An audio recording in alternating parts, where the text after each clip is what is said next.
This week in games, let's talk about the state of Bandai Namco, PlayStation, and the God of War TV show. This is the Two Penny Gamescast.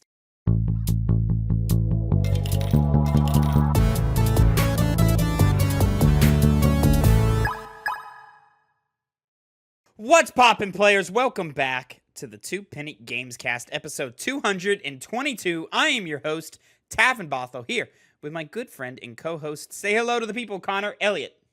It's happy to be on this show with little to no setup on my end. So, Indeed. How are you guys doing? It's great. Yeah, Connor, we celebrated Phil's bachelor party this weekend, which means we are tired boys, and we just didn't want to put in the effort to set up all the lights and the cameras and the computer and all that. It's a lot of work. So this week, we decided to take it a little easy, and we are doing it over Discord.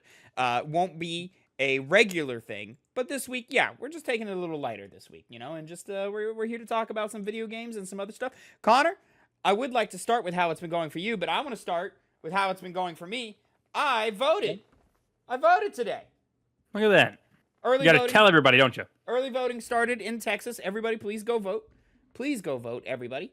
It does matter. Your vote does matter. Even though there are systems in play to make it matter less than it probably should. But that is simply the world we live in. But, if you show up, things tend to be better if you show up. I'm just putting that out there. I wonder what you could possibly mean by that. Something about Democratic candidates win more the more people show up. I don't know. There's something crazy about that, man. There's something crazy about that.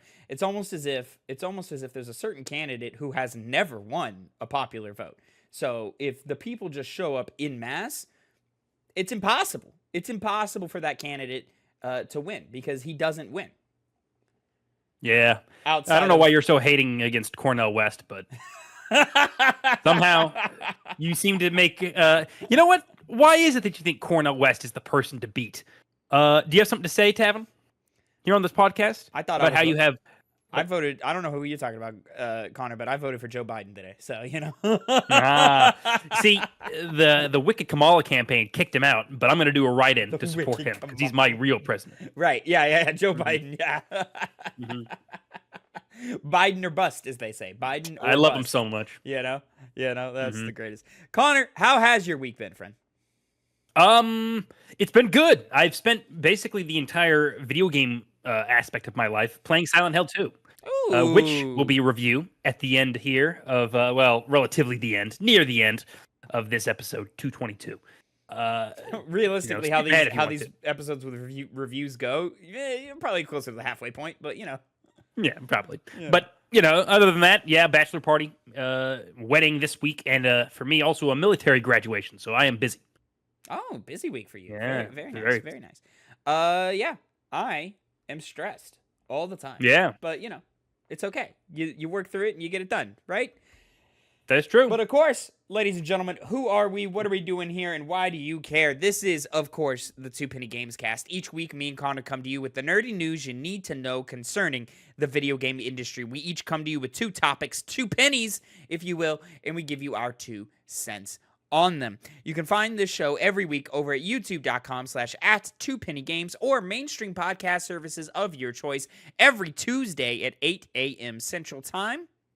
But, of course, if you want to watch the episodes live as we record them, well, then hop on over to twitch.tv/2pennygames, where every Monday evening, not this week because we're lazy, every Monday evening, we stream all of our podcasts as we record them, so you can catch them live, hop into the chat.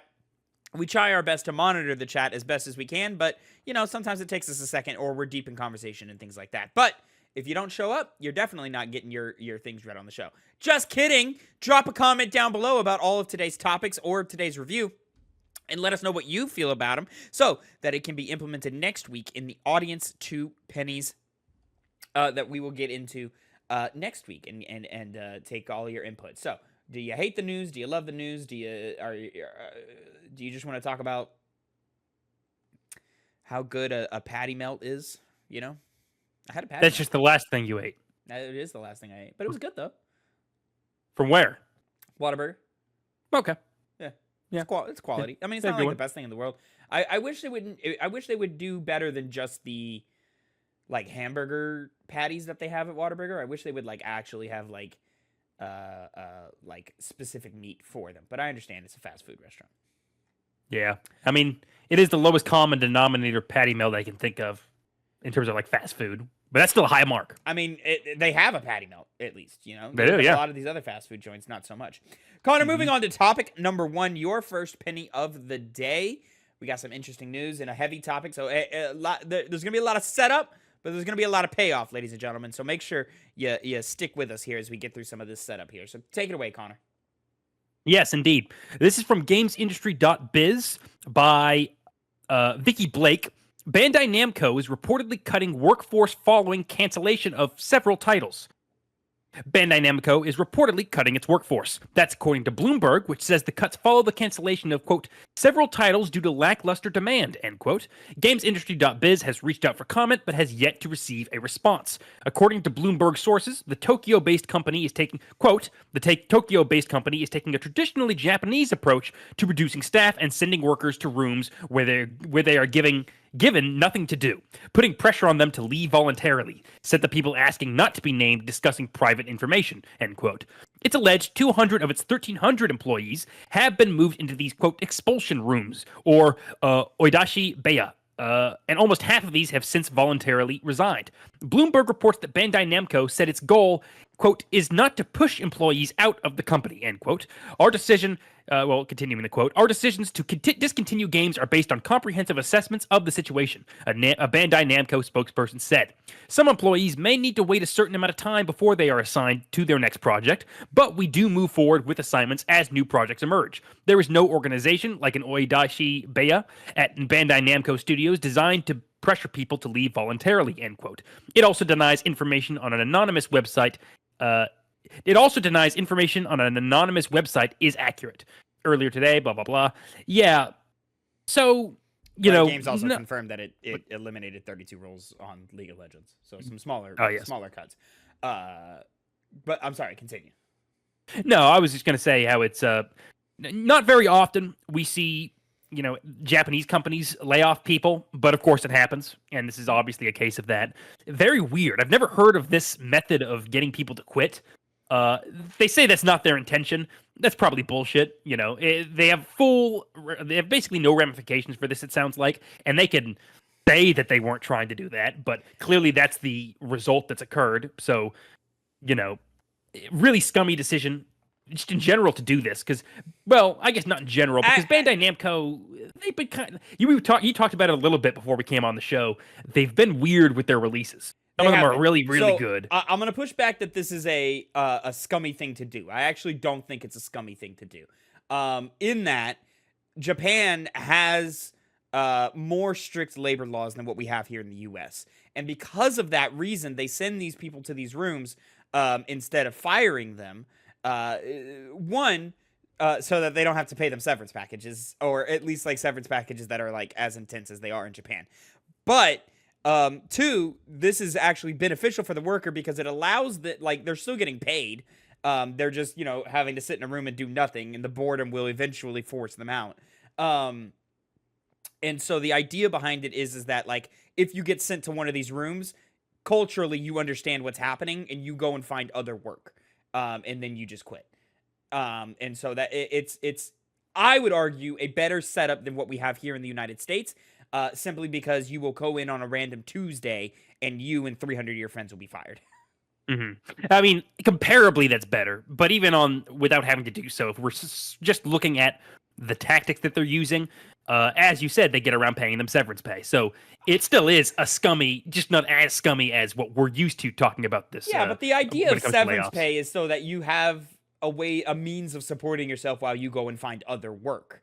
So if you're still getting paid while you're just sitting in a room filling out applications, I mean, like, is that big of a deal? Like, and it's not like there's a time limit on there. You're just gonna sit in there until you're bored, and a lot of them just kind of get the message and go. I mean, I would prefer this than like walking in and being like, oh fuck, I'm fired. Sure, definitely. In an ideal world, nobody would be fired, but like, I mean, you gotta layoffs happen. We live in a world where capitalism is a thing. So like companies overreach themselves, and they got to do something about these workers. I think these guys are way more protected, and this is a better operation. I would rather this than what we currently have here in the States. I'll definitely concede that point, but at that, with all that being said, we're left with the point of, did this need to happen? We always have to ask that when it comes to layoffs. And even though Bandai Namco is weird with their release, like what exactly it is they're releasing and how well it's doing, we know for a fact this year it was Tekken. Well, last year was Tekken actually, but still, it's a game that you continuously Tekken play. came out in January. Did it come out in January? Yeah, bro. Jesus Christ, it's been so long. Yeah. Well, even more so, they have Tekken come out this year, Shadow of the Erdtree come out, Big W's. and now just recently Dragon Ball Sparking, which by all accounts has been successful so far. Yeah. I would count that as a success. But yeah, they got a bunch of other bullshit that they're putting out. Most recently, Unknown 9, which came out and has seemingly like nobody even knows it exists. They had Sandland early this year, which was a big flop. They had something else, Connor. What was the other thing they had? Gundam Breaker 4? Gundam Breaker 4, but then there was that one thing that I was like, oh, I know that has a fandom, but I didn't hear anything about it. Yeah, I only remember the one you were... It's one of the Japanese things, I forget. Yeah. Anyways, but yeah, like this is a conversation we should have about Bandai Namco. They're weird. They put out a lot of games, and sometimes they're huge, and they're very, very successful and impressive. Your Elden Rings, your Tekkens, your other Elden Rings, but then and then they'll have their like sort of medium successes where like sure they pump a Dragon Ball out what feels like every single year, and the Dragon Ball fan base goes crazy and the fighting game fan base goes crazy for those, but then they just have a lot Zero of... is different. Okay, nerd. It's very different. Hey, okay, you know what? No, you can't wipe it away now. It's a fighting game. A long, it's like a 3D fighting game, isn't it? Returned. What? It's a 3D fighting game, isn't it? Yes, but the dragon, like this is like the sequel of a game you might have heard of. Let me pronounce it correctly. Budokai Tenchi. I might be mispronouncing that, but it was very popular, like third-person fighting game or arena fighting game. Generally, they're not good. You're right, but these are the exceptions, which is why it's been as notable as it has been online. Because not just because it's Dragon Ball, but because it's a good Dragon Ball fighting game. So sorry, don't insult it. Goddamn maggot. I'm moving some things. Jesus Christ. Yeah. It kind of upset me. I'm not even a big Dragon Ball guy, but you just be respectful, huh? Okay. All right. Well, fine. Yeah. All right. Relax. But Relax. I mean, I get what Relax. overall though. My only point was it feels like there's a Dragon Ball game out every year. That was the point I was making. Yeah, I know. There's a lot of Dragon Ball games. There's a lot of Dragon Ball games. This one's different though, Tavin. Okay, sure, if you want. Okay. But no, but I want Tavin. Then, Connor, it was announced today. We got breaking news that they've just announced another game. Where do you want to take this one here? I'll go right into it. This is from Video Game Chronicles, because we like to do a bit of different sources every now and then here. This article is from Tom Ivan. Good old Tom Ivan. Love Tom. Bandai Namco to publish medieval fantasy RPG from former Witcher devs. The Warsaw-based studio, which was co-founded in 2022 by the Witcher 3's game and art directors, is working on the first entry in what it's calling the Dawnwalker Saga. It's a story-driven fantasy action RPG set in medieval Europe, aimed at mature audiences and built with Unreal Engine 5. Bandai Namco will publish the game digitally and physically for PC, PS5, and Xbox. Quote, Bandai Namco Entertainment Europe, a company known for its dedication to the role-playing genre and willingness to engage with new IPs, is a perfect match for our wolf pack, said Rebel Wolf's chief publishing officer, Tomaz Tink. Not only does it share our values, but also its track record in publishing narrative-driven RPGs speaks for itself, end quote. Bandai Namco Europe VP for Business Development Alberto Gonzalez Lorca added, quote, this is another key milestone in our content development strategy for the Western market. By combining our strengths, we will deliver this first game of the studio to a worldwide audience. We're excited with the universe being created by Rebel Wolves thanks to their extremely talented team of developers, resulting in a great addition to our portfolio, end quote. CD Projekt Red veteran Matuz Tomaskiewicz. It's very European. I'm not going to do that any better than... I'm not going to do that worse than I just did it, but I'm going to move on. Joined Rebel Wolves as creative director in January. He spent almost 13 years at CD Projekt, during which time he held roles including lead quest designer on The Witcher 3 and its expansions and quest director on Cyberpunk 2077. Prior to joining Rebel Wolves, he has also spent 2 years working as principal narrative designer on Riot Games' upcoming League of Legends MMO. So yeah, I know you're excited for that. So excited for that League of Legends MMO. No, but I am interested in this Rebel Wolves medieval fantasy RPG. Of course, anything a Witcher dev does, I think, would be fascinating. And just from the way they're talking about it already, this feels like a step above your Unknown Nines, of course. So I would assume that this one is something that is going to be delivered upon, hopefully, in a way that like we're going to actually care about. A little closer to your like Armored Core 6 / Elden Ring status, and not so much like your Gundam Breaker 4 or whatever, you know what I'm saying? But this just continues the point. Bandai like announces a lot of games, and they put out a lot of games, and not all of them are of quality or of financial success. So why are they doing it? It reminds me of sort of positioning that Square Enix was in a few years ago, but I think Bandai's hit rate is a little better than Square Enix, so that it kind of allows them to do things like this. But I mean, it just seems like a widespread industry problem right now, where we are supporting too many teams making too many games at once, and all of these games are so bloated and overinflated that they're costing millions of dollars, which is forcing us to have these massive layoffs that we've talked about time and time again. I keep banging the drum that it was not but 10-ish years ago where we would get entire trilogies of games on one console generation, and now we are struggling to get more than one entry in a franchise on the same console. These like a lot of these games are just too big. From Software somehow seems to be able to put out a game every other year. I don't know how they do that. It's incredible. But I mean, I guess arguably, like, if you really look at games, like, if you really like take a microscope to Elden Ring, there's a lot of assets in there that maybe don't look the best, right? They're not the most high fidelity quality things. It's just through art direction and artistic talent, I suppose, where they make these not great looking models look awesome. Mm-hmm. Yeah, I mean, you know, we came off another bunch of big game developers. They formed it a while ago, but Firewalk Studios.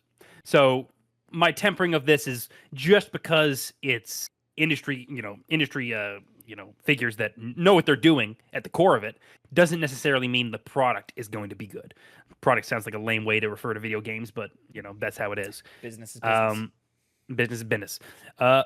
So, I have no reason to doubt this. Just because another studio made up of veterans in the industry weren't able to shell out the game that took off, clearly.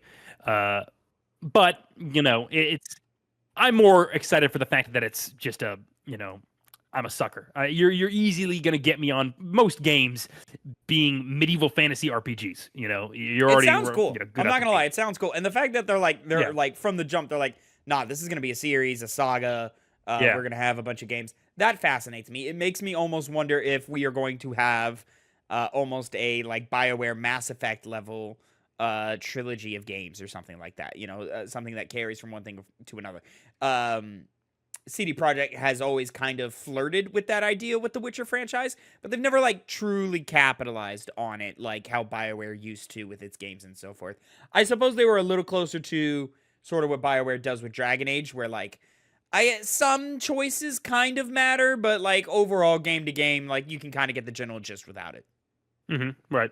Whereas like Mass Effect, you kind of have to play the full trilogy.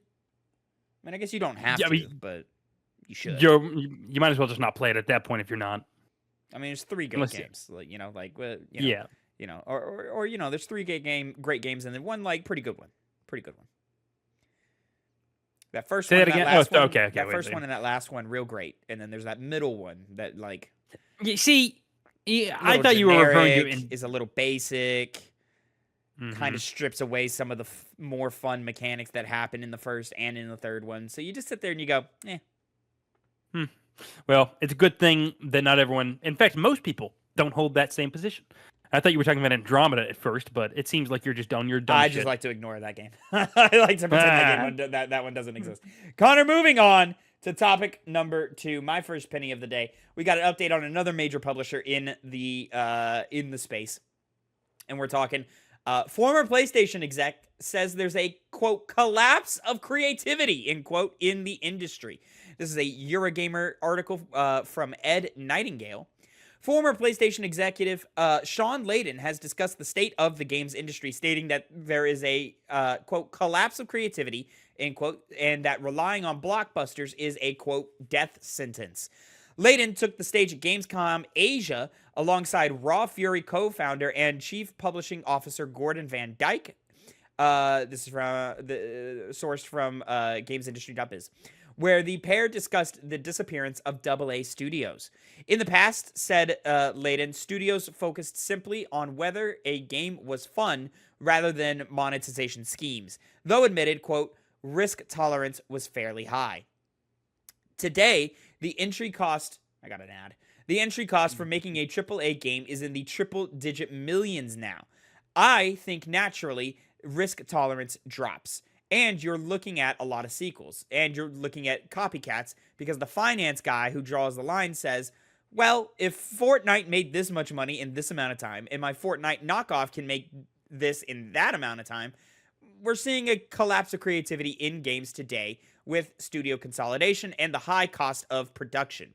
Further, Layden stated, AA is gone, which he described as, quote, a threat to the ecosystem. Noting the general standard of games, including indie titles, is much higher thanks to advancements in tools. He continued, quote, now if we can just get a bit more interest and excitement and exposure for these lower budget but super creative and super unusual type of games, I'd like to see more of that. Because if we're going to rely on the blockbusters to get us through, I think that's a death sentence. AA games can bring, quote, the new thing and can be developed far quicker than AAA games, said Layden. Most importantly, though, they must seek unique ideas, not monetization. Quote, if you're going to pitch me your AA game and in your first 2 pages of your deck is your monetization and revenue subscription scheme, I'm out. Your first page has to be, this game needs to be made, and here's why, he said. Quote, I want to see that fire. I don't want to see, here's the chief accountant on the team that's going to explain to you the game's monetization. Layden also commented on current trends in AI in game development, stating it's, quote, not a savior. Artificial intelligence has been in gaming since almost the first or second games ever made, he said. So all this excitement about Gen AI, I find kind of humorous. I do see its applications in certain places for certain things, but it's just a tool. It's not a savior. It's a tool in the way that Excel is a tool. It just helps speed you along your tasks. The general sentiment that Layden is talking about here, in his quotes here, on the AAA, in the AAA space, on the AAA level, I kind of generally agree with him. I don't agree that AA is dead. I think we've seen plenty of examples of really successful AA-ish games this year. We mentioned Dragon Ball Sparking Zero being kind of a success.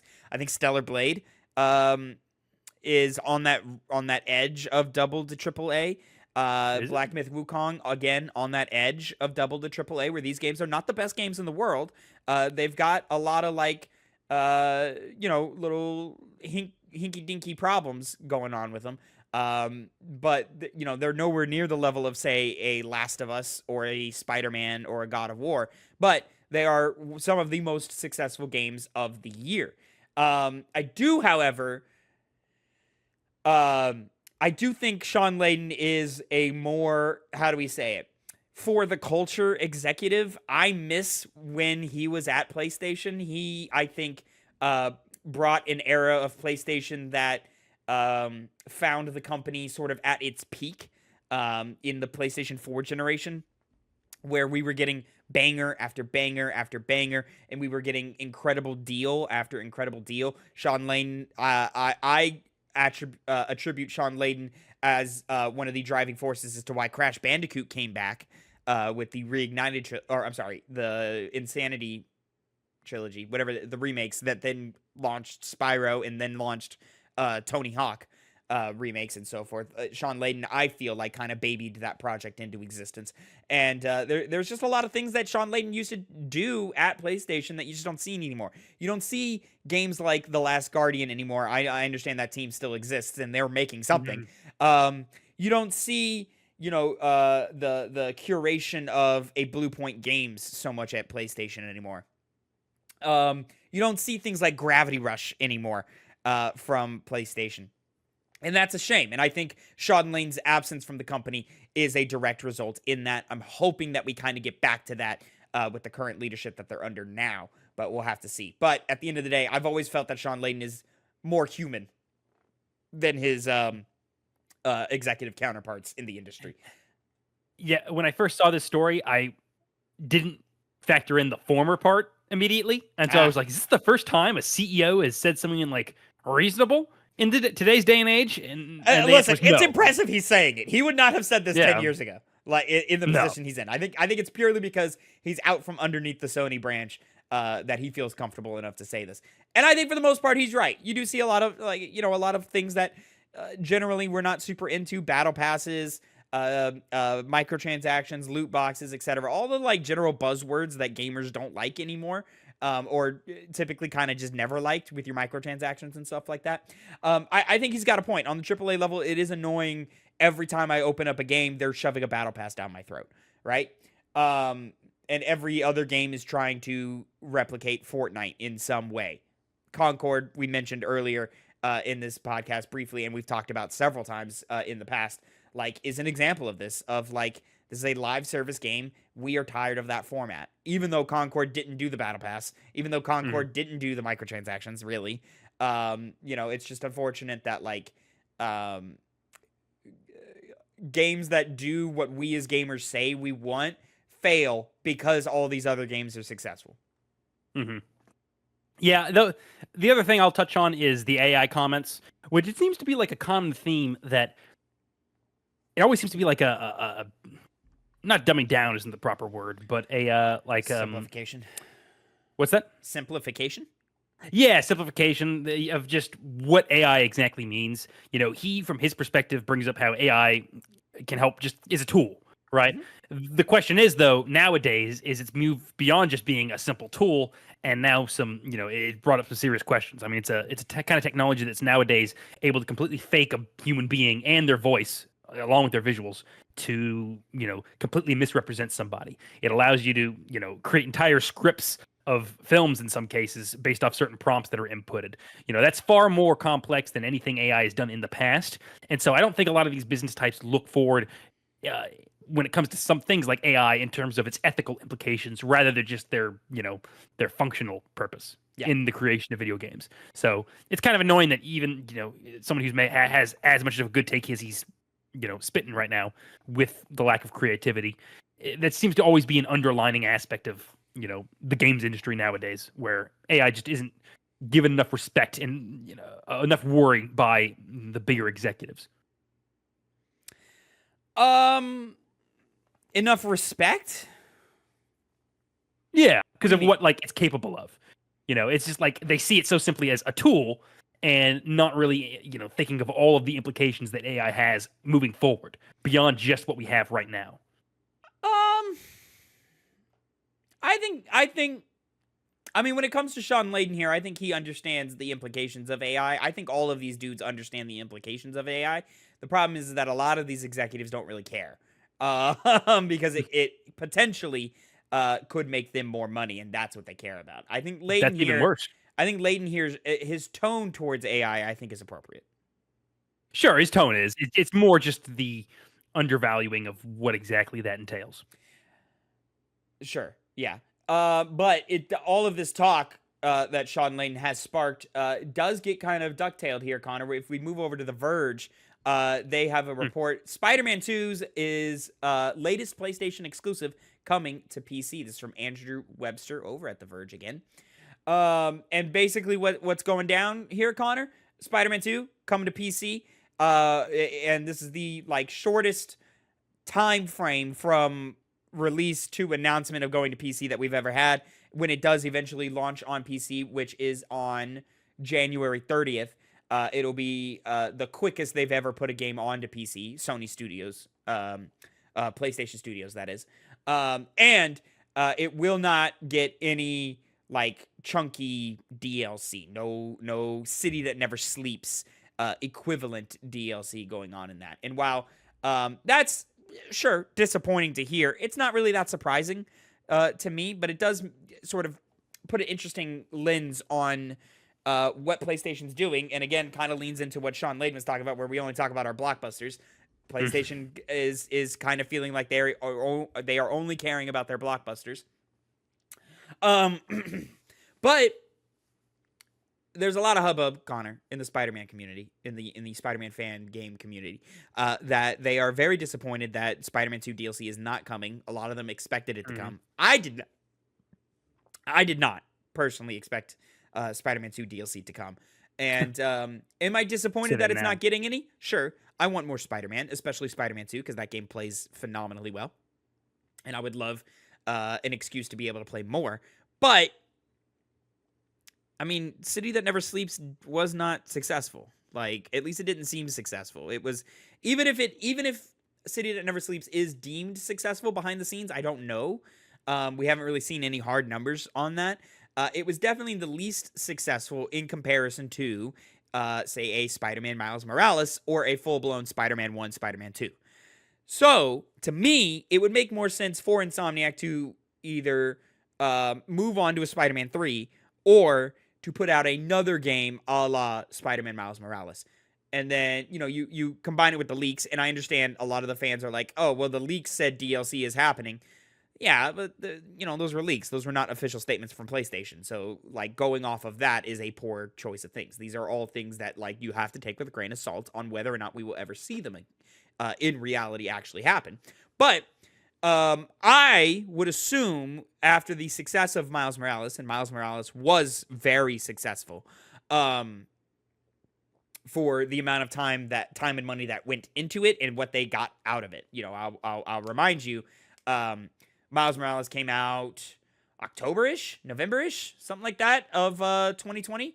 And the following year, sales spiked again for Miles Morales because it like went on sale for like a Christmas thing, and Miles Morales was Christmas themed. So people were playing Spider-Man Miles Morales as a Christmas game.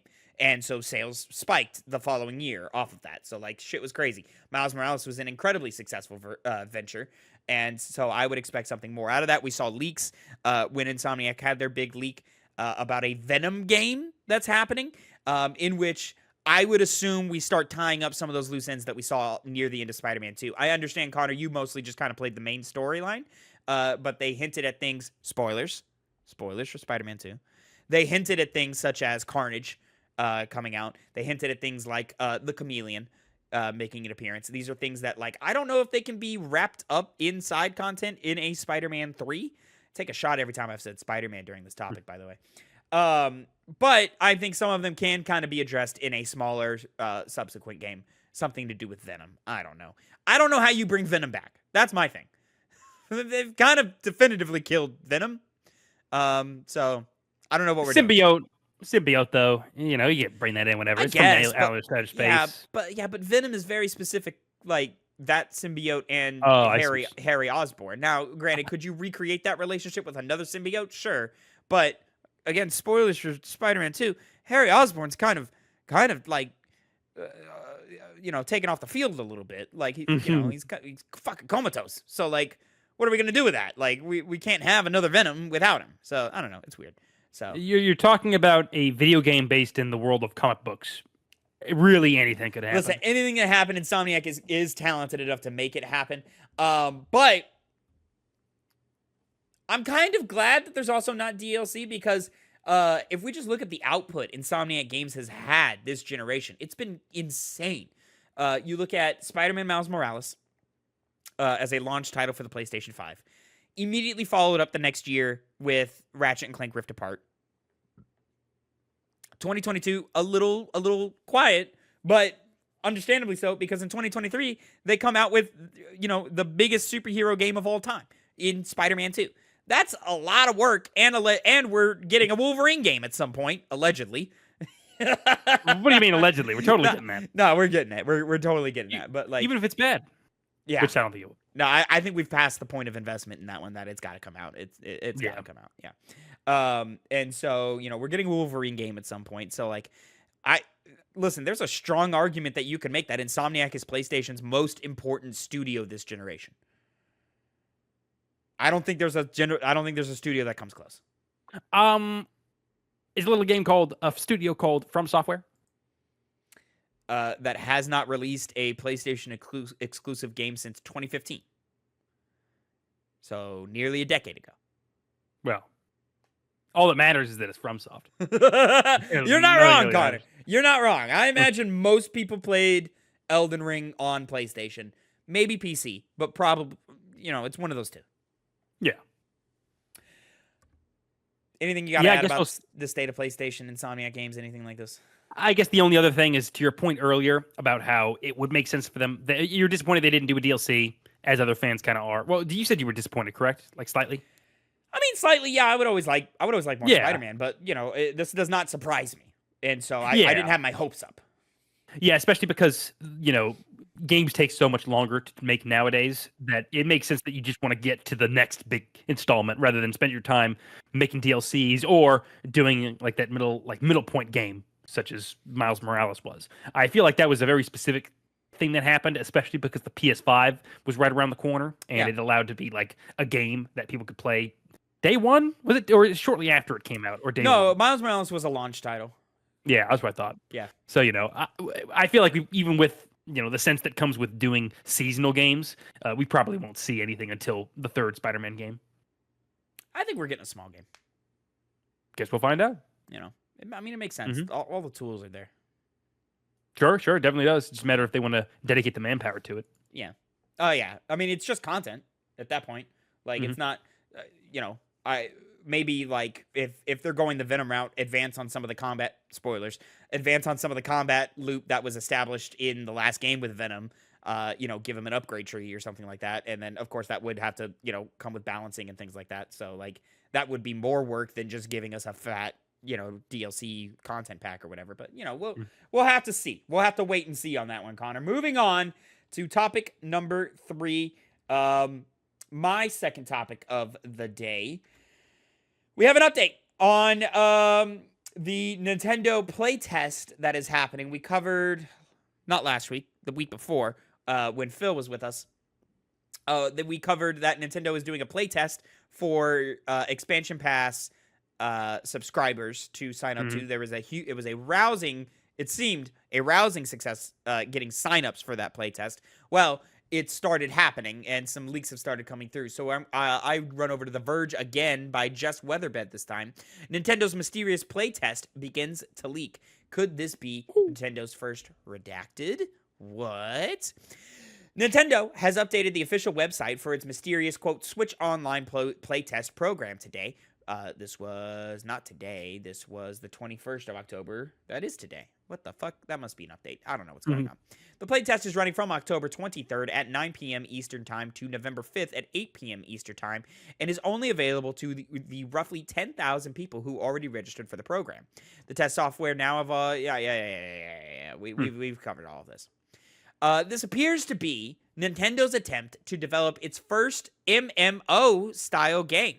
According to the game description, quote, the goal is to work with others to fully develop a massive, expansive planet by utilizing creativity and framed resources. Players will encounter new lands, enemies, and resources as they progress, and utilize beacons that create zones to develop the environment around where they're placed. These beacon zones are personal. Players can only move, lift, or edit items in zones they have placed and can't edit anything within someone else's beacon. There's a separate social hub called the Dev Core where players can level up, obtain items, and interact with each other. Nintendo also describes UGC, user-generated content, features for creating and sharing custom content, but players are required to pass an in-game test to, quote, show that you understand the importance of respectful communication. Very important. You gotta pass a niceness test. You can't be a dick before this capability can be unlocked. At a glance, the game, where the fuck, the ad, all right, that's enough. All right, we got to the news. The website keeps like shoving ads in my face and breaking up where I'm reading. So we're moving on, to the meat of the content here. Some type of game, some type of MMO style game. This, Connor, this feels like the return of the Miiverse to me. Or something like that, a social experience that was sort of established and revolutionized in the Wii era, continued through the Wii U and the 3DS era, and then was kind of dropped in the Switch era for obvious reasons, because Nintendo had other things to focus on at the time, a la making a console work, because they were everybody assumed that they were on their way out of the console game. And so with the Switch 1's rousing success, it makes total sense to me that they are kind of testing the waters. They have something, right? They have something that they think will be a hit, or will be something cool, kind of bringing more character to the Switch platform for the Switch 2. And so I would assume this is sort of their beta testing of whatever this MMO experience is, in which, we can sort of have a online version of the Mii channel. And in that, there's going to be a lot of customization. You can have your own little, like, maybe separate hub world that you like customize and plaster items from games you've played on Switch and so forth.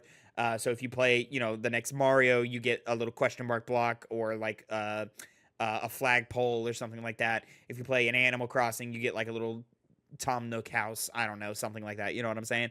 And then there's going to be general, like, play areas in which you and other players can interact. You can invite players into your world, they can invite you into yours, and then there's going to be, like, some type of gameplay, some light gameplay. This feels like Nintendo's attempt at a metaverse / Fortnite-ish scaled project. And if I were to guess, Connor, this is the Switch 2's pack-in title. Yeah, it makes sense that it would be. We've theorized about what exactly the Switch 2 is going to be like, but the other thing we've talked about is what's going to appear on it. Metroid, the next Metroid game, I think that's kind of a lock-in. What else have we said in the past? Obviously, Zelda and Mario titles are... A 3D Mario is coming. Yeah. A 3D Mario is coming. They've kind of blown their load already with Zelda, but I imagine Zelda 2 will have some sort of Switch 2 upgrade or something going on, right? Or Zelda Tears of the Kingdom will have some sort of Switch 2 upgrade. But it almost guarantee a 3D Mario is coming. A Mario Kart is on the way. There's probably a new Animal Crossing coming too, because they kind of cut the life on New Horizons a little short, because that game was wildly successful. There should have been more DLC for that game, and they just kind of didn't. And that was a weird move.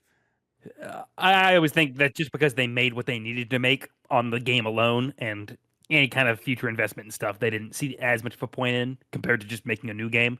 But then again, we're talking about the same company that only released the Mario fucking collection till June or whatever that fucking month was, and then took it off the store. Yeah. They're like an eldritch being. They could really act in any way, and it would make sense because we could just chalk it up to them being Nintendo.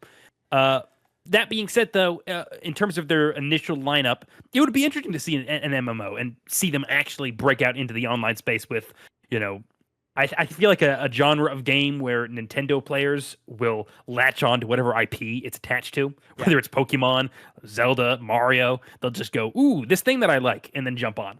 Well, the Switch is kind of missing an ecosystem, right? Like, it feels like outside of like playing like a Splatoon or a Mario Kart or a Smash Brothers, it feels very siloed being on the Switch. Like, you don't feel like it's not really a system that like I play online with my friends.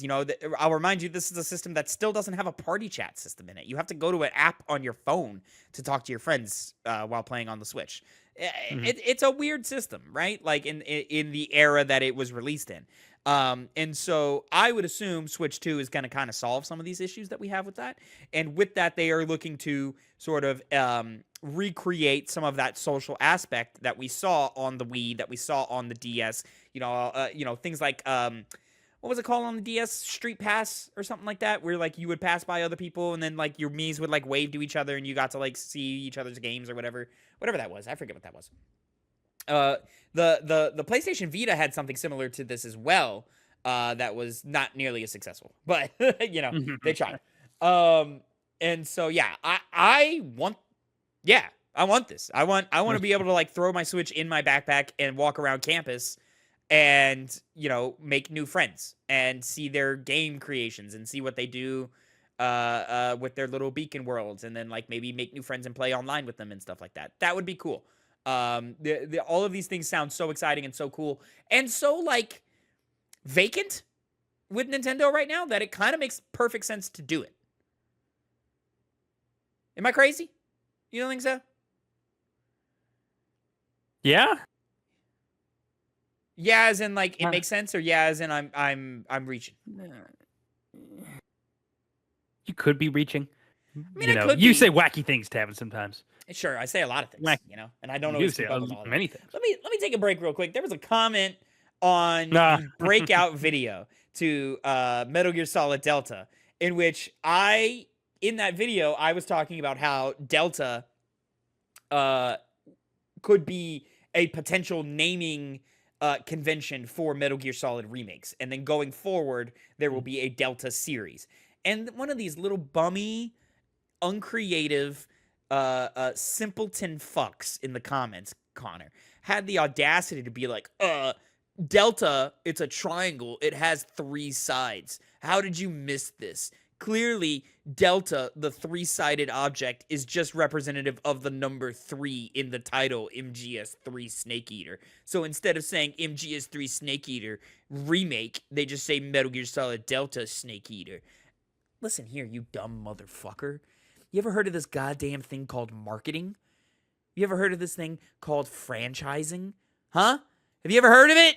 Hey, moron, if Metal Gear Solid Delta is successful, they're gonna make another one.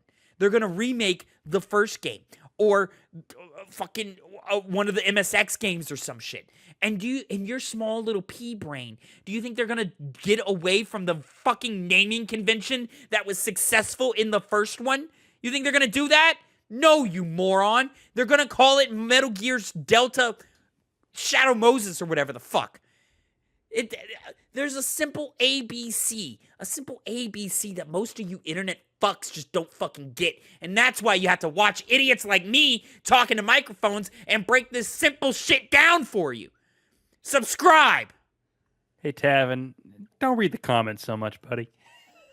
I have to. We're very small. We don't interact with them. Yeah. And by the way, to defend your point, in the Greek numerical system, delta is 4, has the value of 4. So, not even 3. Which I think is more what they were going for. Is that true? Than 3-sided dice. 3-sided triangle. Well, no, it was the 3-sided. It was the 3 pillars of design that they used to guide them in the remake process, so that they didn't like stray away and do some dumb shit. And so I forget what those 3 sides were or whatever, but they explained it. So it had nothing to do with the number 3. Like it really had nothing to do with the number 3. You got to reach somewhere, I guess. We're just going to throw away our naming convention. Fucking idiot. Anyways, moving on. Topic number 4, Connor. Your final penny of the day, and some interesting, maybe unfortunate news to kind of end us off before we get into our review of Silent Hill 2. Indeed. This is from Kotaku by Ethan Gack. Amazon's God of War TV show is starting over from scratch. Sony's God of War TV show, currently in development at Amazon, is reportedly getting a reboot 2 years after it was first announced. The adaptation has lost its showrunner and head producer, as the companies reportedly look to take the existing scripts in a different creative direction.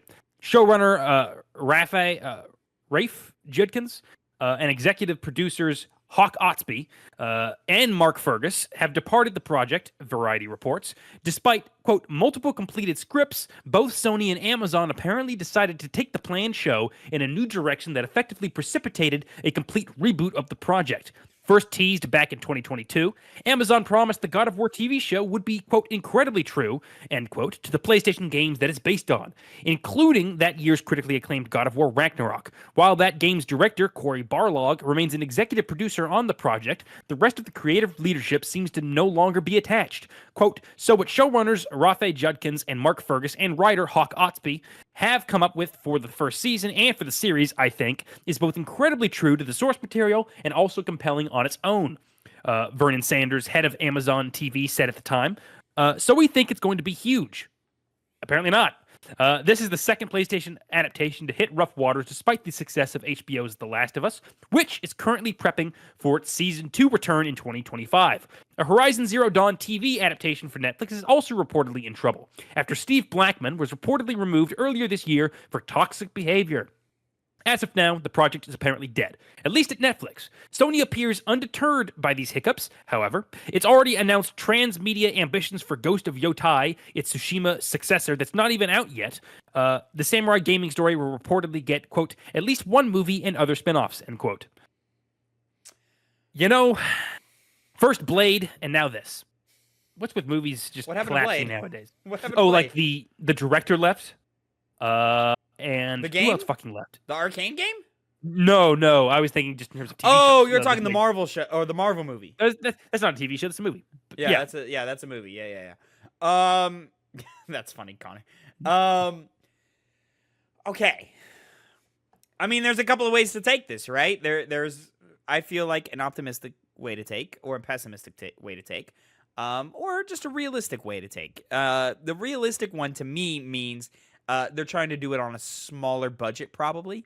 And the first round of scripts heavily involved things like dragons and portals and magic and giants. And so I'm curious if they said, hey, you know what? Maybe we just strip this way back. And then creative leads go, well, this is no longer the show that I wanted to make, so I'm gonna leave, you know? Which happens all the time in these Hollywood spaces.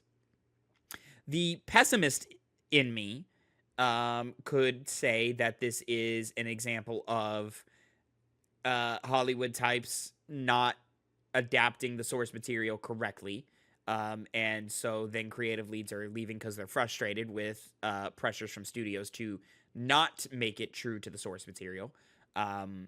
Which, in terms of adaptation, sometimes it's a good idea to stray away from the source material, but you know, sometimes it's not so good to stray away from the source material. You look at Halo. And then the optimist in me says the exact opposite, where these showrunners were pushing us in a direction that we didn't want to go in. And then we got too far down the development path, or the production pipeline of this. So now we need to double back and go all the way back and start over. Which leads me to ask you, Connor, do you still believe this God of War TV show will happen? Yeah, you know, these kinds of things can happen. It doesn't seem like it was in full swing, so it's not as if though it's an entirely just fucked up situation. You know, I brought up Blade as a joke earlier, but to, you know, compare that, that's one that had just filming issues and production issues and creative differences. This one just didn't even get off enough the ground to really consider it dead in the water. I can imagine if it had spent tons of money just you know, without having any kind of fruits of your labor being born and it falling through, that would probably be a little bit more, make them a little bit more nihilistic and say, okay, let's just, you know, count this as a you know, failed project and move on. We clearly got other things in the bin, and so we can just wait on those and hope that that is going to, you know, allow us to make more of our video games transfer over to TV. But as it stands, I feel like it'll still show up one way or another because, I mean, ultimately, it's God of War. It's at a period of time where it's the most viable it is at point to make a TV show about it. And I find it hard to believe with how Sony's been, you know, acting recently in regards to movies and their video game titles and TV shows as well, that they wouldn't just try to go all the way with this. Yeah, I for the most part agree with you. I think that Horizon TV show never really had a solid chance because one, you're dealing with giant robot dinosaurs, so that's inherently going to be very expensive, right? So that's going to be very hard to make. God of War, we could just have episodes of Kratos and Atreus kind of walking around hanging out, right? You don't need a lot of heavy production to do that. At least not so much more than what we saw with The Last of Us, right? And so it's still very, very possible that we will see this. On top of that, Netflix is not the strongest it's ever been as a production studio. Amazon is. And so I could still see a future where this kind of shows up. And on top of that, the God of War brand is much, much, much, much stronger than the Horizon brand right now. When we look at a transmedia perspective, Horizon Zero Dawn obviously is very big in video games, but it's only big in video games, and it's not, 2 decades old like God of War is. It is 7 years old at this point. And so, yeah, I think we'll see a return to this. Cory Barlog's still attached to the project, but he's also working on his own game right now. So, like, how attached is he? I don't know. I mean, Neil Druckmann was very much attached to Last of Us Part 2 and The Last of Us TV show at the same time, and that came out great. Is an executive producer kind of like... Well, yeah, executive producer. That could mean anything in terms of how involved you actually are in the process. Yeah, you could be heavily involved in making incredibly important creative decisions, or it's just a name attached to a project. Especially because he was the director of God of War Ragnarok, not God of War Ragnarok. Yeah, he wasn't even the good. Yeah, he was only 2018. Yeah, so he was an executive producer on God of War Ragnarok. He was creative director on God of War 2018, and and he was creative director on God of War 2. Oh, okay. Yeah, so the existence of Barlog doesn't really matter at all. It's really just whether Sony wants to dedicate more time to getting new people on this job. Does it? Doesn't matter. His name is attached to the arguably the 2 best games in the franchise. It is, but I don't think this is a success or a failure or happens or doesn't happen based off of his input or his whim. I think it would move along regardless. Fair, very fair. Yeah, I'm still hopeful for this project. I don't know. It's difficult because we've had a lot of really great wins lately in terms of video game adaptation into TV series. You look at The Last of Us, like we mentioned. You look at Fallout. You look at, that was more of a book adaptation, but you do look at The Witcher. Excuse me. And so, God of War kind of makes sense. You can kind of see what that show is going to be. You can kind of predict what it would kind of fill out as. All of these TV shows love to do flashback episodes. They love to do flashback episodes, Connor. And so you can easily see flashback episodes to kind of see Kratos in his Greek era. So, like, it just kind of makes sense. And then also, it seems like the Ghost of Tsushima production is going really well. It seems like they know what they're doing over there with that Ghost of Tsushima movie. And so I'm of the camp that I think PlayStation Studios, or at least Sony and Sony PlayStation, have kind of figured out a formula for these things. I would fingers crossed hope so. I would hope so as well. Of course, ladies and gentlemen, we're going to have to wait and see on all of that. I do hope that all of those things are quite successful. Let us know down in the comments down below how you felt about each and every one of today's topics. But we are going to move right along into our review of the Silent Hill 2 remake. So we are going to jump right into that right now. But until, make sure you like, subscribe, comment for more. And remember, you can catch this show every Tuesday at 8 a.m. Central Time, youtube.com/@TwoPennyGames, and mainstream podcast services of your choice. But until then, until next week, have a great week. And Connor, let's talk about some Silent Hill. What's poppin', players? Welcome back to a Two Penny Games review. This time, Silent Hill 2, the remake. I am your host, Tavin Bothel, here with my good friend, good buddy, the co-host, and the lead reviewer of this review, Connor Elliott. Say hello to the people. How's it going, guys? Beautiful day. Beautiful day. Beautiful day. Connor, you... Finally... Yeah? I'm finally done playing this piece of shit. Oh, God, no, Connor, no!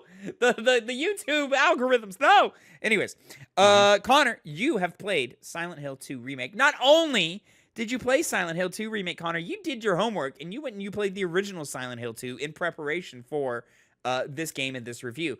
So let me start this off, Connor. How did you feel about the original Silent Hill 2? You know, if I was to be giving it a score based off our standards, I would say that Silent Hill 2 is a great game. Ooh, that's an 8 out of 10 on our scale. It is 8 out of 10. And the main reason why is it has a level of charm to it. It's kind of campy. The voice acting is not that great, but it adds to the charm of it. In the same way, like the weird narrative telling of a Metal Gear Solid game has charm to it. It has great music. It's very nice and it's got a great tone. It's scarier compared to its other contemporary, Resident Evil, and has, well, it's about the same amount of horror now that I think about it in terms of how much it's scaring you. But it's got a great narrative. Clearly, that's the main focus of the game. The big thing that holds it back the most is that the gameplay isn't super engaging. You know, it's not good, but the game doesn't require you to engage with it. You can work around it, and so it's not as big of a mark against it as it would be for some other games that do require you to do combat. But really, the tone and the narrative are really what made the original Silent Hill 2 as good as it is, and as well regarded as it is, now that I've played it. But right as you said, I did, I started it about 3 weeks before this one came out, the remake, and I beat it the day it came out, the remake. So I went right from that game into this one, and it did kind of lead to some fatigue. But I can look past that because it's entirely engineered fatigue by myself. And even with that, and some things I'll get on saying about Silent Hill 2 later, Silent Hill 2 Remake is an amazing game. Ooh. And I say it's an amazing, which is a 9 out of 10 on our scale. And the reason why I give it that is because it excels in the genre that it is, which is horror. This is one of the scariest, I'd say, horror games out there, at least to me. Horror is one of those subjective things. But what Silent Hill 2 is able to do isn't make you, scared because there's some enemy that's constantly chasing you, or there's constantly some jump scare or big fright that's around every single corner. It's the unsettling tone that the game is able to carry from beginning to end.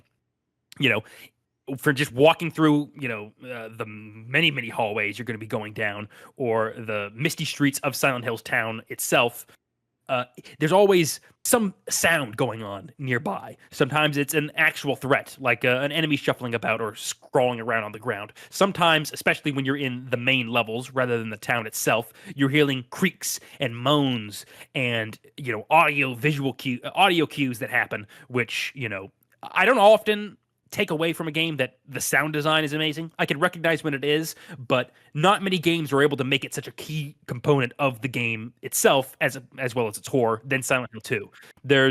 It keeps you on edge the entire time, which I'll criticize a little bit in the sense of how I played it, because I wanted to beat the game since it's so narrative focused, and I wanted to compare as much to the original game since I just played it as I could. While also being able to just beat this game and not have to come back to it due to the sheer amount of amazing games that are coming out this year. So playing through it as much as I did, I felt fatigue. Not because the game itself was, dragging on more than it should have, which was a big surprise to me because it's larger compared to the original game by minimum 3 hours. Possibly, depending on how slow you are, it can go anywhere up to 6 hours more. For me, I finished the game in about 15 and a half hours, so not the longest game, a little bit longer than the 11 hours I played for the original. What's that? Pretty good length, considering. I mean, Dead Space is, 12? Yeah. And the Resident Evil remake, Resident Evil 2 probably take you about 9.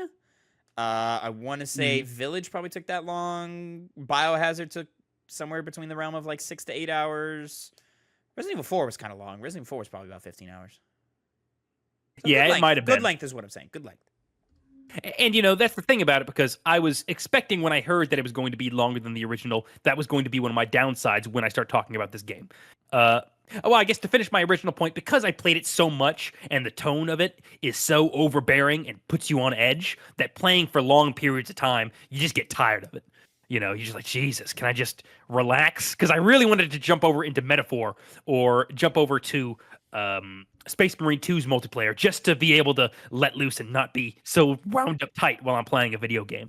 Because Silent Hill 2 is able to do that in spades. Like I said previously, due to the sound design in large part, because, there's especially a room, right? And in the original game, it didn't have this, but it's pitch black. You could barely see anything at all. And there's this randomly. It seems to have no pattern. There's this squelching, quick pattering that just goes around the room around you, and it got me so on edge that I at some point was like, you know what? I know nothing's going to attack me. It's unsettling enough just constantly hearing that while I'm trying to do these puzzles. I just took off my headphones. I didn't want to listen to it at that point. I was like, fine, I get it. It scared me. I'm done. The game scared the shit out of you. Yes. And, you know, I actually made me think, because I obviously wasn't as scared during that sequence. And so in that same mission, where once again there's always a lot of gibberings and and clatterings going on, I took off my headphones, and the game's horror aspect reduced by like half, which isn't a criticism. It's to show how effective that sound design is. But that's in addition to the enemies, because you probably have seen some of the Silent Hill 2 enemies. You know, the mannequins are all obviously pretty famous, the nurses as well, and they're unsettling, particularly with the way some of them kind of undermine what you expect. Now, a lot of this has to do with the fact that I did play the original game, and the exact same enemy types are in this game, but in this one, they make it a bit better by improving the variety of them. So, for example, there's like the first enemy that's kind of a guy that's like in like almost like a straitjacket, he seems, and he spits at you, vomits. Eventually, it gets to a point where there are these ones with razor blades in them, which are like, the nurses in the game also have another variety that have the same kind of aesthetic going on, but their whole thing is that they explode when they die. And so you got to watch out for all of that pus that's going to come flying in your face. At a certain point, though, enemies in this game, when you take them down, they can get back up. So you have your beat mechanic or stomp mechanic where you hit them while they're on the ground to make sure that doesn't happen. These guys turn from not doing that due to the fact that they kind of implode and spray their juices everywhere, all of a sudden to getting up from that. And so it shocks you when it first happens, because you've gone through a large portion of the game not expecting that, and then all of a sudden just a small little change in there makes it a little bit more, just at least for the first time, unnerving. There's another one, the nurses, like I was saying, they always have like a steel pipe. Eventually they get a knife. There's a knife variant that attacks a bit quicker. They go down a bit quicker as well, though, and so it changes up that enemy type just enough to where the small amount of enemy variety are spiced up just enough. Last thing I'll say on enemy variety is the other variant, which is the kind of the stealth enemy. Because in Silent Hill, you have a radio, and whenever you're close to a monster, it starts emitting static. The only exception to this, and this wasn't in the original game, it was in the original game, but not to the same extent, was that these mannequin guys, they would stay still, and so they would bypass that function. And so those are the enemies that would be around the corner to ambush you and scare you and whatnot. And so you're always looking for those guys, especially with how they contort themselves to make it to where they're not obvious to be seen. But, you know, at a certain point, you just get used to checking the corners. But then at a certain point, they start crawling on the goddamn walls. And you all of a sudden, you're just having to, you know, go from looking straight ahead at you and around corners to doing that exact same thing, but having to look up and hearing those noises come above you rather than just around the corner or somewhere else in the area you're at. Further adding to just that nervous tension that the game is able to, you know, make you feel. And it comes at a point when you're kind of getting used to the enemies as they were. So it's designed like perfectly in that way. The sound design's so fucking scary. Like, god damn, it really, you know, it carries a lot of this game. I guess next I'll talk about the narrative, because that's kind of what a lot of people talk about when it comes to Silent Hill. I was going to look this up before. James Sunderland's voice actor, what's his, damn it. He gave one of probably the best performance of this year. I'll be surprised if somebody, you know what, when I was talking to myself, I said this exact same thing, and the exact same thing happened that just did, which is I thought about Final Fantasy VII Rebirth. Yeah. But, you know, it's in that running, because he sounds shout out Johnny at Costa del Sol. Johnny! You know, that's the best performance. Yuri Lowenthal. You know? Yeah, and you know, Luke Roberts, that's what his name is. Amazing job. He sounds like a guy who's depressed and just wants to find his wife. He just wants to. That's all he wants. He's a wife. Find my wife. You know? Yeah, literally. Yeah, and you know, his interactions with some of the small amount of characters that are in the game, you know, make him seem very composed by comparison to, you know, what is a great cast for how many there are. So there's I can't really talk about much because it unfolds why they're exactly in Silent Hill and, their motivations and the kind of, their characterization. You have to kind of play it to really appreciate them. But all of them do a good job at their voice performances, and all of them have, very nuanced, subtle characters. It's not exactly like forcing in your face of this character is, supposed to, I can't say anything. Fuck. You can't say it. You can't say it, Connor. I don't want to be spoiled. I really can't. Yeah, you'll enjoy it. So, the narrative, it's very surreal as well. Of course, Silent Hill is a game is it's able to play with that surreal nature very well, in the same way that Resident Evil is able to kind of craft that perfect level that you base your game around. At least that's what the general conception people have when they think of the highest quality that Resident Evil gets. I'm thinking obviously Resident Evil 2 remake with the police station and the mansion in Resident Evil 1. Yeah, you're talking level this design, one. Level design. What's that? Level design, yes. Level design, yes. And this is where this game also does extremely well. It goes from the traditional, you're in this, you're in the hospital, you're in the apartments, you're in the hotel, and they're full of, fun puzzles, interesting puzzles, very much similar to Resident Evil. Like, the puzzles are where those games are most similar. They all have like a weird quirkiness to it. They're all kind of, out there. You wouldn't really think of some of the puzzles the game throws at you. Sometimes not only just because you're in a surreal environment, but just because it's like, there's like this. I'll just say this one spoiler because it's it's stranger in the original game, but you basically have to loosen up the trash that's in a compactor by throwing down a can of juice. Very strange. You wouldn't think when you pick up the juice that, I'm going to go throw it in this dumpster or in this trash compactor or this trash chute. And, very weird way to solve puzzles. So let me ask, in terms of level design, you're not getting like a complex Resident Evil style level design where like you're like scrounging around for keys and trying to unlock doors and you're are you backtracking through areas and stuff? Because I thought my understanding was this was a much more linear experience. I don't even have a good comparison. Sort of along the experience of maybe like a Resident Evil 4, but actually scary. Yeah, it's definitely not.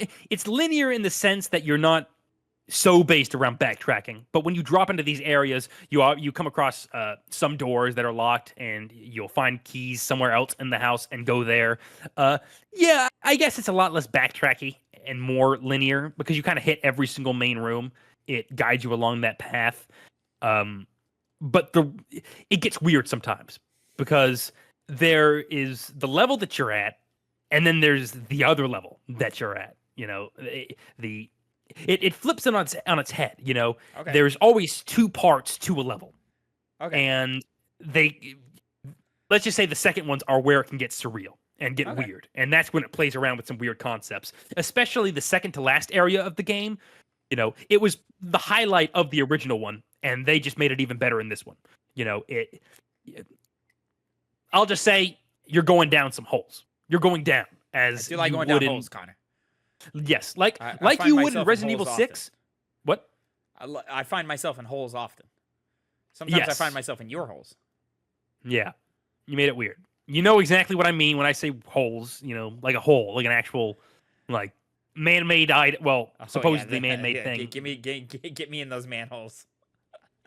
Point is the levels they're able to play around with things a lot more because it's very dreamlike at certain segments of the game. And so that leads to some interesting, not only level designs, but also puzzle designs. I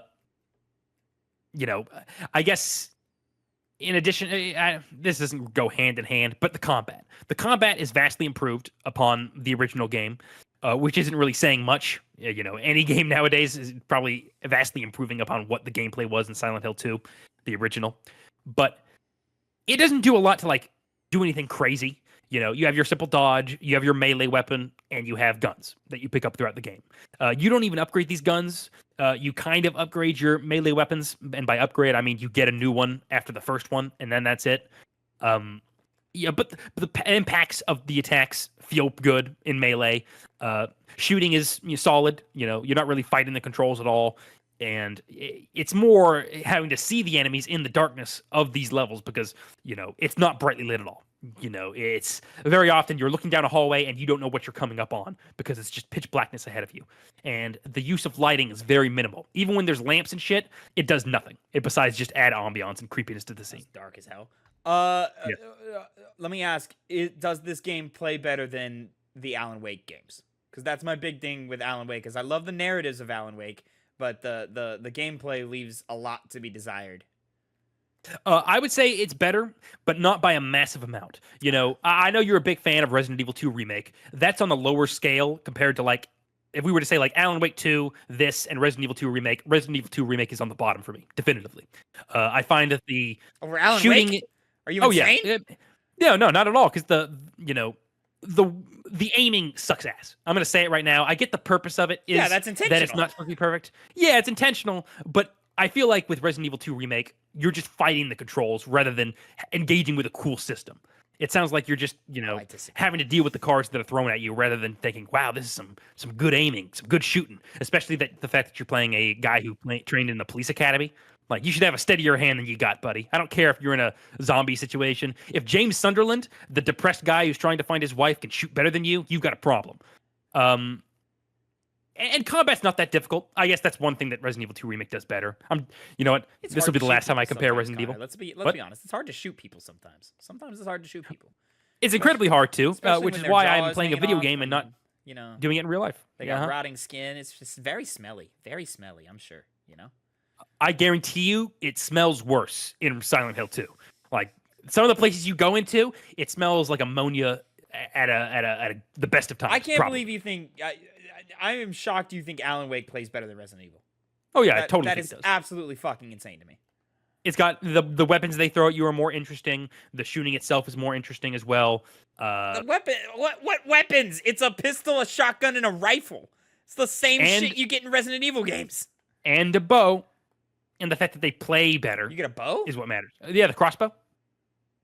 In Alan Wake? Types. Yeah, Alan Wake 2. Is there a crossbow in Alan Wake 2? I don't There is indeed. You got the bolts. You remember you even talked about how you would like use that a lot because you could recover the bolts. Oh. I thought you had just said you did that. I didn't. Maybe. I don't know. I don't remember. I remember a lot of dancing in Alan Wake 2. That's what I remember. Oh, there's a lot of dancing. A lot of dancing. Not unless you want to go into the modded memes for Silent Hill 2, you're not getting a lot of dancing in this game. Tough. Or any at all. Tough. Yeah, but I don't trust your gameplay opinion anymore. Just to be clear, I don't trust your gameplay opinion anymore. That's fine. That's and my ultimate. See, you made the argument that Alan Wake 2's like, it's you don't see it at all being close to quality as Resident Evil 2 Remake. I guess my biggest, I have two biggest criticisms. One is the gameplay in that sense. I feel like those third-person, horror survival games nowadays all feel like almost the exact same.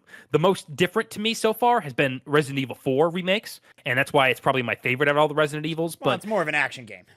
Exactly, but it plays around with that same the same camera point of view, kind of the same general control scheme, and due to the fact that it leans more into that kind of gameplay to being action heavy, I think lends Resident Evil 4 remake a more fun. It makes it have a more fun gameplay experience than the three I was just talking about. Because even though Silent Hill 2 gameplay is solid, it's not exactly something I'm itching to go back for, or I was super excited to engage with when I was going throughout the game. It's just I classify it under modern survival horror game mechanics. I mean game controls. My thing about it is that the I'll just speak directly to what I know. Like the Resident Evil, like at least Resident Evil 2, like with the shaky aiming and the slow to recover on recoil type things, sort of plays into the other systems of the survival horrorness survival horrorness. I don't know how to say that without sounding weird. Of the rest of the game mechanics, the limited ammo and the limited health items and all these things, and really dependent upon survival.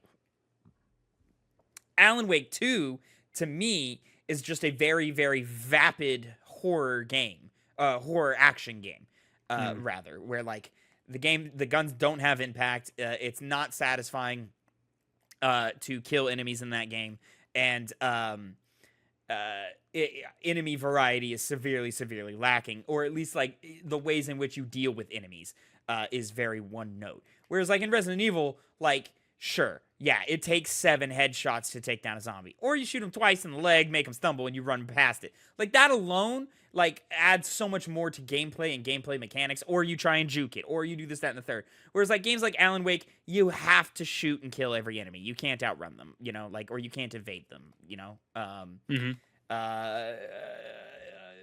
If I jump over to like Dead Space, the weapons feel great to use. You can use them in different ways, and the unique game mechanic of aiming for limbs and shit makes the player be a little bit more creative. You end up just going for leg shots instead of headshots, you know, but like a little bit more creative in how they encounter each enemy, especially as they have a wide variety of enemy types. You know what I'm saying? So like, oh, I get what you're saying. To me, like Alan Wake 2 is just such a shallow gameplay experience. Like even though yeah, it controlled quote unquote better, it didn't mean anything that it controlled better. In the case of Alan Wake, I would say the thing that offsets that on the better side of things compared to Resident Evil 2 Remake is that while all those things are true, it doesn't engage with in the same interesting way. I never have to fight the controls. With Resident Evil 2, I do, to the point where it's not like making me feel like I'm dealing with these situations in a fun, creative way. It seems like I'm just dealing with inferior controls in a space where, you know, it feels better to play something like Alan Wake 2 or now Silent Hill 2 Remake. A lot of it is connected to personal taste, I will admit. But at the same time, I just like, you know, the survival aspect, those things are sick as hell. I've never felt like I'm fighting the controls. Fighting the controls means like the character is not doing what I want them to do. Yeah, I always felt that with Resident Evil 2. Like, okay. Because to me, Resident Evil, all of them are like, these games control a specific way, get on board or get lost. Or not get lost, but get on board or struggle. Whereas, like, if you go to... the internet's going to be mad about me for saying this. If you go to, like, a Mario 64, Mario does things that I don't want him to do. Like, because of how those controls work. So then I'm fighting him in that sense because he's not doing what I want him to do, and I can't get him to do what I want him to do. Now, is that a skill issue? Maybe. But, yeah, like, that's what that means to me. Whereas, like, Resident Evil is just like, all right, well, yeah, you got to pace your shots out more. You can't go trigger heavy or you're going to miss other shots. And, I mean, for the most part, you know, if you're just not bad, you're not going to get eaten. So, you know, maybe you just suck, Connor. Maybe you're just trash. Yeah. Maybe that I totally is the case, derailed us. I'm so sorry. Silent Hill 2. It plays got well, off though. track. But what's that? It plays well, though. It plays well. Yeah, it's not like, you know, it's just, once again, it's not like you're not leaving the game with the gameplay in mind. It's the experience that you had, the horror experience, the narrative experience. Which, to say something about the narrative, right? There's a variety of endings. There's 4 endings that you can get without being in New Game Plus. In this case, in the original game, I got the true ending, right? And what does that mean 4 without being in New Game Plus? Because some are only the 3 other endings are locked behind New Game Plus. Like you have to beat the game once to get the other 3. So there's 7 total endings, is what you're saying? Yes. Yeah. Oh. It's just you're only gonna have an option of 4 when you first play this through. And I had a particular ending in mind, and so I tried to follow the parameters to get that ending. And I guess the reason why is well, first of all, I got screwed over. I want to remember who it was. So you didn't get the true. You didn't get the true ending this time. No, I did. Oh, that's the thing, right? I went to GameSpot. I want to say it's GameSpot, and I looked up the parameters for getting the ending I wanted, and then I went to another one later on. Like it was slightly, some things were the same, but way more comprehensive in the other one. So I feel like I kind of messed up there because of that resource I initially used, which was basically the endings. The way you get certain endings is pretty interesting. Like the ending I was going for, which was in this case the good ending, you get by staying relatively at full health. That's the main thing you do because, you know, I won't go into why that makes sense, but, you know, it's that. It's also looking at certain items, or I guess in the ending I was trying to get, not looking at certain items, which is where I think it screwed me. I won't go into it more beyond that to see what, you know, ending you get when you go through it blind. I'm assuming you're going through it blind. Oh, yeah. I'm not a coward. Yeah. Well, I knew what the endings were, so I wanted to, you know, and I knew how to get them. So What if they were different, Connor? What if they were different? They are not. Well, that's the thing. They are. In the worst, in a bad way. What? The New Game Plus endings are new? I didn't look into those. I only looked into the old ones. Those are the only ones I'm familiar with. And in fact, with the new one, I only looked into the ending I didn't get and was trying to get. But this is all to say, right, that the ending I got in this one was the same exact ending, the true ending, as the first game. I got it again in this one. And, aside from the fact that I was upset and confused as to why exactly I didn't get the ending I was going for and following a guide for, in the original game, it does. I watched all the endings and I was like, okay, that is the true ending, and so I was expecting that to be at least the same case in this one. Without talking about the two other endings, it sucked. This new true ending, and the reason why is because they literally took out a scene. Not only did they take out a scene, but something occurs before this removed scene was supposed to take place. That happens, and it literally just cuts to black immediately to a monologue that happened in the original game. But in this time, instead of black screen monologue, it's James Sunderland doing the monologue on screen. And then the original ending happens as it is. And it, even without is he delivering a monologue like he's in the theater or something? Like, you got to find it. It makes sense. Like it's a stage totally play, makes sense. or? I will not say, but it makes sense. It doesn't feel weird. The issue is that it just weirdly cut to black, and expecting there to be some, even if I didn't have the context of there being a scene in between that and the monologue, it really just felt like, oh shit, I'm in, like, game's over, game's ending, and that's not something you ever want to feel, especially because the fact the ending I was trying to get does include that scene, and it works in both endings. So I have no clue why they took it out for this one. But I remember, rather than feeling a sense of satisfaction when I beat the game, it was just disappointment and annoyance that I, Oh, granted, that's because of knowledge based off. Yes. Yeah. Which is why I'm not like marking against it, but it's more in the sense of this is an ending that's very easy to get, and the fact that it's also supposed to be like the true ending, and they just kind of screwed it over for no good apparent reason, just leaves me kind of baffled. I don't know why they made the decision they did.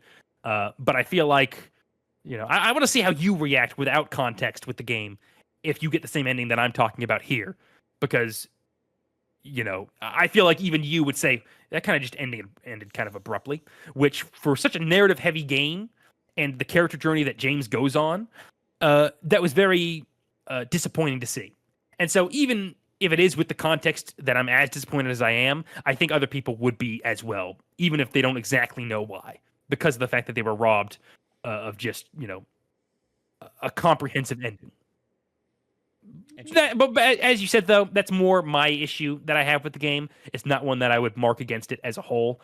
Going back to the gameplay, it does, like the original one, provide you with the opportunity to go around people. My play style means that I killed everything on sight, but ultimately, it doesn't seem to facilitate getting around enemies as well as the original one did. But it's still a viable option, and you definitely see the path to take the more pacifistic, non-confrontational route. So it does give you a little bit of option in how you want to approach the combat, but really not all that much. I can't wait to watch you play the Metal Gear Delta remake, because I'm gonna be sitting there just cringing my ass off as you get caught and then just start shooting everybody. I mean, it seems like the combat in that game is going to be even easier, so I think that'll be a positive thing if I ever review that game. We'll see. What? They updated the AI, so the AI is smarter. They'll catch you easier. So we'll see. We'll see how that works. Well, we'll see about that. We'll see if they fight easier, or they yeah, that's what I'm. Yeah, I'm so curious about that. But that's for another remake for another day. Ladies and gentlemen, let us know how you felt about Silent Hill 2. I assumed you were done. I'm sorry. You're good. Yeah. Oh yes. I talked about sound design. The music is amazing. Ooh. Like, it's seriously amazing. And it doesn't always...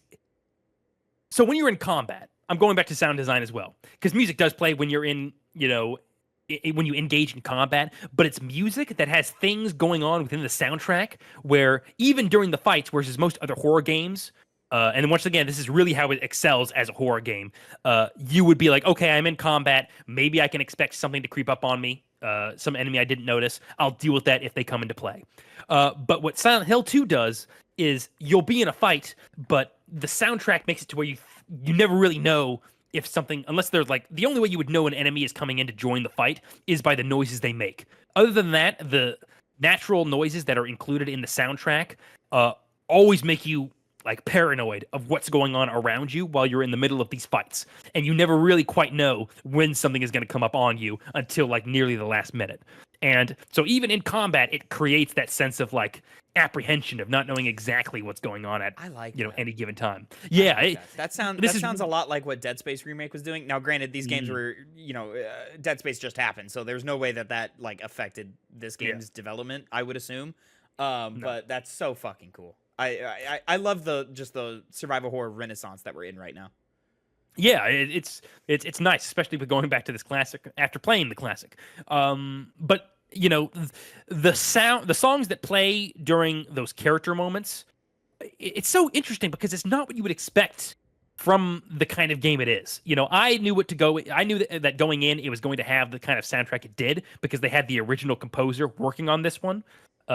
Making tracks that are very similar, and they just evoke this sense of like not confusion, but not even paranoia, but it invokes a certain kind of emotion that makes those narrative moments hit harder than I think they would have without music involved. And so, this is an amazing horror game and an amazing narrative. I'll say this right now, so I get it out in the open. We do our top 10 games every single year. Usually, my standard is, well, when I rate a game a certain way, it's going to be higher. Like a 9 is going to be higher than 8s I give, on my list. This is not going to be the exception. There's going to be the exception this year with something with like Space Marine 2. I can say that's going to hit higher because I enjoy that game more. Yeah. But this is an amazing game because it is able to make a horror game that I'll always think of as like top 3 scariest horror games I've ever played. Alien Isolation is probably going to be the other one to give it the biggest run for the money, but fresh off the boat of Silent Hill 2 remake, it might be one of the scariest games I've played. And I'm not a guy who gets scared easily. I'm kind of in that middle range where, like I said, I don't get scared easily, but I'm not super resilient to horror. And this one was able to break down my defenses more than most other horror games ever get the ability to do, ever get the chance to do. So, interesting. My original point, this is how I'll wrap it up, is I had implored you to play Space Marine 2 over this one. Due to the, I won't rehash it. You know why. But for this one, with how much you love horror, you should play this as soon as possible because I think from a horror game, you'll enjoy this a lot. I like getting spooked. I like it a lot. It's so much fun. I'm interested to see if you have that like sense of paranoia I did while playing this game. Though I will recommend to you and to other people who play this game, don't binge play it. It's not the kind of game to binge play. We'll find out. You will find out. Silent Hill 2 and Metaphor Refantasio very much on my list to play right now. I don't have any money. And so I will likely get to Silent Hill 2 first. One, because you can play the demo for Metaphor for free, and that's 10 hours of the game for free. So, it'll be happening in the background. But two, I really love survival horror games. So I'm very excited by this review. I can't wait to play it, and I can't wait to find out how I feel about it personally. Never played any Silent Hill ever. I think that'll change because I want to play 3, but I have to play 1 first. What's this goddamn? Okay, so there's this last little thing. If you remember during PT, right? Mm-hmm. Those the phone calls that would go on. Mm-hmm. David Lodge, that's his name. He does the voice of Jiraiya from Naruto, one of his best roles, I would say.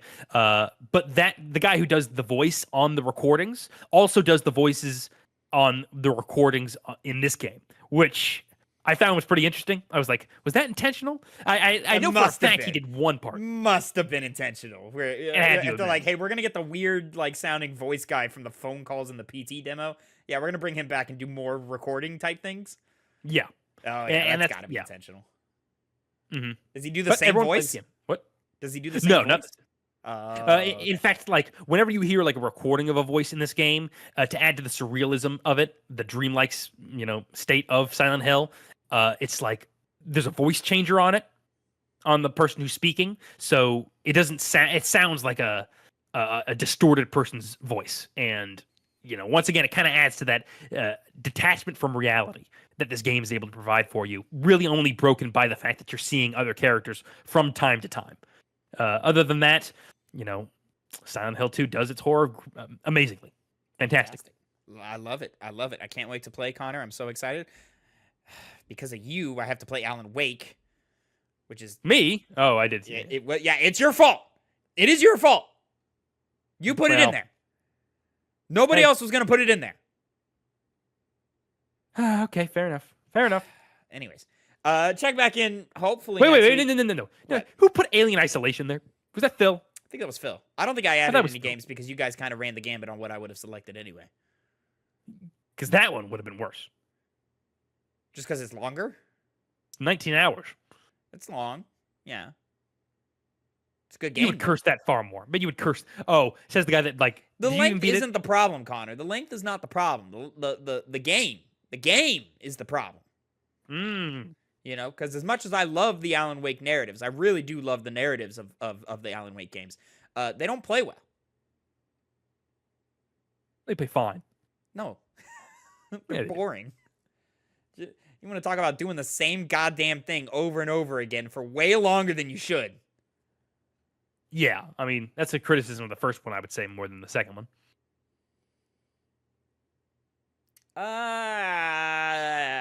Yes, just because 2 at least had, like, puzzles and stuff, and 1 just kind of, so far, just seems to be just a lot of, like, running and gunning.